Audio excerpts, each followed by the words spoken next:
Hello guys, welcome back to my YouTube channel. I am Ajay Pawar. तो last वाली macro economics की video में हमने 3 चैप्टर फिनिश कर लिए थे। तो आज हम करने वाले हैं नेशनल इनकम कैलकुलेट करने के 3 मेथड्स, जो है value added method, income method और एक्सपेंडिचर मेथड। तो सबसे पहले हम करते हैं वैल्यू एडेड मेथड। उसको समझने से पहले पहले हमें 3 टर्म्स को समझना होगा, जो है ग्रोस और नेट, सेकेंड है डोमेस्टिक और नेशनल, और थर्ड है factor cost and market price. तो अगर हमें ग्रोथ से नेट पे जाना है तो ये हमारे 3 छोटे छोटे फॉर्मूलाज है जो बहुत ज़्यादा इंपॉर्टेंट है। जो नेशनल इनकम के जो क्वेश्चंस है उनको सोल्व करने में आपको बहुत ज़्यादा हेल्प करेंगे। अगर हमें ग्रोथ से नेट पे जाना है तो हमें क्या करना होगा, डेप्रिसिएशन या फिर कंजप्शन ऑफ फिक्स्ड एसेट उसको माइनस करना होगा। और अगर नेट से ग्रोथ पे जाना है तो हमें क्या करना होगा, प्लस करना होगा डेप्रिसिएशन। सेकंड है, अगर हमें डोमेस्टिक से नेशनल पे जाना है तो हमें क्या करना होगा, प्लस करना होगा net factor income from abroad. और अगर नेशनल से डोमेस्टिक पे जाना होगा तो हमें माइनस करना पड़ेगा net factor income from abroad. और अगर हमें फैक्टर कॉस्ट से मार्केट प्राइस पे जाना है तो हमें क्या करना होगा, प्लस करना होगा plus net indirect tax. Net indirect tax कैसे निकलता है, इनडायरेक्ट टैक्सेस माइनस सब्सिडी। और अगर मार्केट प्राइस से फैक्टर कॉस्ट पे जाना है तो हमें क्या करना होगा, माइनस करना होगा नेट इनडायरेक्ट टैक्स। तो ये 3 फॉर्मूलाज है, बहुत ज्यादा इंपॉर्टेंट है कि ग्रोथ से नेट पे कैसे जाते हैं, डोमेस्टिक से नेशनल पे कैसे जाते हैं और फैक्टर कॉस्ट से मार्केट प्राइस पे कैसे जाते हैं। तो ये 3 फॉर्मूलाज है। अब चलिए शुरू करते हैं। सबसे पहले हम करते हैं अपना value added method. Macro economics की टर्म में हम वैल्यू एडेड मेथड को और क्या क्या लिख सकते हैं, एक तो जीडीपी एट एमपी और जीवीए एट एमपी। तो हम वैल्यू एडेड मेथड को जीडीपी एट एमपी भी कह सकते हैं या फिर जीवीए एट एमपी भी कह सकते हैं। तो इसका कैलकुलेट करने का फॉर्मूला क्या है, value added is equal to value of output minus intermediate consumption. अब जो इंटरमीडिएट कंजप्शन है वो तो आपको क्वेश्चन में गिवन हो गए। अब वैल्यू एडेड जो वैल्यू ऑफ आउटपुट है उसको कैसे निकालते हैं, वैल्यू ऑफ आउटपुट को निकालते हैं सेल्स प्लस में change in stock. Change in stock कैसे निकलता है, closing stock minus opening stock.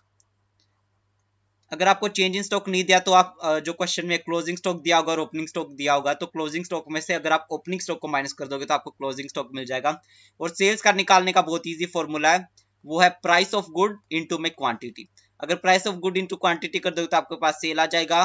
फिर उसमें क्या ऐड करना आपको, डेल्टा स्टॉक या फिर चेंज इन स्टॉक। फिर आएगा आपके पास value of output. Value of output में से अगर आप इंटरमीडिएट कंजप्शन माइनस कर दोगे तो आपके पास आ जाएगा वैल्यू एडेड मेथड से वैल्यू एडेड आ जाएगी गुड की। और वैल्यू एडेड कहे तो हमारे पास आ जाएगा जीडीपी एट एमपी। और अगर आपको बोले कि वैल्यू एडेड मेथड से क्या निकाल के दिखाओ, नेशनल इनकम निकाल के दिखाओ, तो नेशनल इनकम को हम लिखते हैं NNP at FC, net national product at factor cost. अब हमें पता है ग्रोथ से नेट पे जाने के लिए हमें सबसे पहले क्या करना होता है, ऊपर लिख रखा है अगर ग्रोथ से नेट पे जाना है तो हमें क्या करना होगा, माइनस करना होगा डेप्रिसिएशन। अगर डोमेस्टिक से नेशनल पे जाना है, मतलब कि जो डोमेस्टिक इनसे नेशनल इनकम पे जाना है, तो हमें क्या करना होगा, प्लस करना होगा एनएफआईए। और अगर मार्केट प्राइस से फैक्टर कॉस्ट पे जाना है, मार्केट प्राइस से फैक्टर कॉस्ट पे जाना है तो हमें क्या करना होगा, माइनस नेट इनडायरेक्ट टैक्सेस। तो ये है वैल्यू एडेड मेथड, बहुत छोटा सा मेथड है, 4 या 5 मार्क्स में पूछ लिया जाता है। अब चलिए देखते हैं कुछ प्रिकॉशंस वैल्यू एडेड मेथड की। सबसे पहले क्या है, value of sale and purchase of second hand good is not included in estimation of value added और जीडीपी। जो वैल्यू है sale and purchase of second hand goods की, जो पहले से ही गुड बिक चुके हैं और उनको दोबारा से बेचा जाए, तो उनकी वैल्यू है वो जीडीपी में या फिर ग्रोस वैल्यू एडेड मेथड में कैलकुलेट नहीं होगी। क्योंकि जो सेकंड हैंड गुड्स की वैल्यू है वो पहले से ही जो नेशनल प्रोडक्ट है उसमें पहले से ही काउंट हो चुकी है जब वो पहली बार बिकी थी।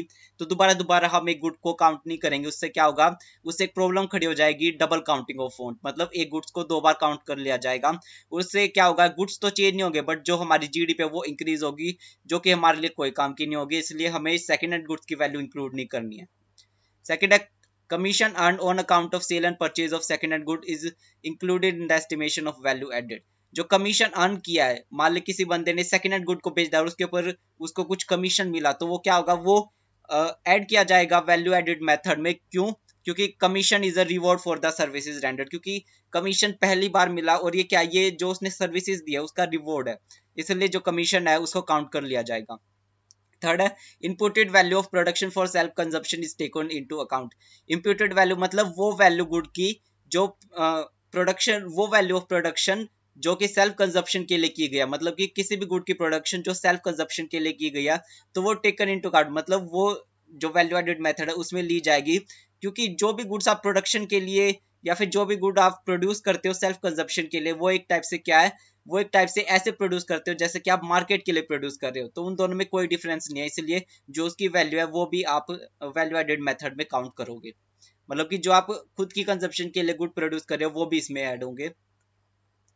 फोर्थ है value of intermediate good is not included in estimation of value added method. जो इंटरमीडिएट गुड्स है, मतलब कि जो बीच वाले गुड्स है, जो भी प्रोडक्शन लाइन के अंदर और जिनकी अंदर अभी भी कुछ वैल्यू ऐड करना बाकी है, तो उनकी जो वैल्यू है वो वैल्यू एडेड मेथड में इंक्लूड नहीं होगी। क्योंकि जो इंटरमीडिएट गुड्स की वैल्यू है वो आखिर में जाके होगी तो फाइनल गुड्स में उसकी वैल्यू रिफ्लेक्ट होगी। और अगर हम इंटरमीडिएट गुड की भी वैल्यू ऐड कर देंगे और फाइनल गुड की भी वैल्यू ऐड कर देंगे तो क्या होगा, डबल काउंटिंग ऑफ वांट हो जाएगा, जो कि एक बहुत बड़ी प्रॉब्लम है। तो हम इंटरमीडिएट गुड की वैल्यू भी इंक्लूड नहीं करेंगे। फिफ्थ है imputed rent on the owner occupied house is taken into account. यही इसका क्या मतलब है कि कोई भी ओनर है, उसने कोई भी हाउस में वो रहता है, खुद के हाउस में रहता है, तो उसके ऊपर अगर वो उसको किराए पे देता है और उसके ऊपर जो भी रेंट आता, तो इस टाइप से वो रेंट है वो भी जो वैल्यू एडेड मेथड में लिया जाएगा। क्योंकि अगर वो किराए पे देता तो उसकी वैल्यू तभी भी ऐड होनी थी, बट अभी भी वो खुद के कंजप्शन के लिए उस हाउस को यूज कर रहा है तो अभी भी उसकी वैल्यू ऐड होगी। तो जो वो खुद के कंजप्शन के लिए जो भी हाउस को रेंट पर ले रखा है, फिर जो भी हाउस में रहता है, तो उसके ऊपर जो भी एस्टिमेटेड रेंट आना चाहिए था वो भी उसमें ऐड होगा। Because all houses have a rental value on matter these are self occupied. तो क्या है कि जो भी सारे हाउसेज है उनके अलग अलग रेंटल वैल्यू तो होती है, मतलब कि आप उसको कभी भी रेंट पे दे तो आपको कुछ ना कुछ वैल्यू तो मिलेगी। ये मैटर नहीं करता कि वो आप सेल्फ कंजप्शन के लिए यूज कर रहे हो, आपने खुद को उसको ऑक्यूपाइड कर रखा है या फिर आपने उसको रेंट पे दे रखा है, बट हाँ जो भी रेंटल वैल्यू है हाउस की वो भी उसमें ऐड होगी। सिक्स्थ और लास्ट है services are self consumption are not included while estimating value added method. Self consumption के लिए कोई भी सर्विस दी गई है तो वो क्या होगी, वो इंक्लूड नहीं होगी वैल्यू एडेड मेथड में। क्यों? Because it is difficult to estimate their market value. क्योंकि ये बहुत ज्यादा डिफिकल्ट है कि उन सर्विसेज जो सेल्फ कंजप्शन के लिए ऑब्टेन की गई उनकी मार्केट वैल्यू डिसाइड करना बहुत ज्यादा मुश्किल है।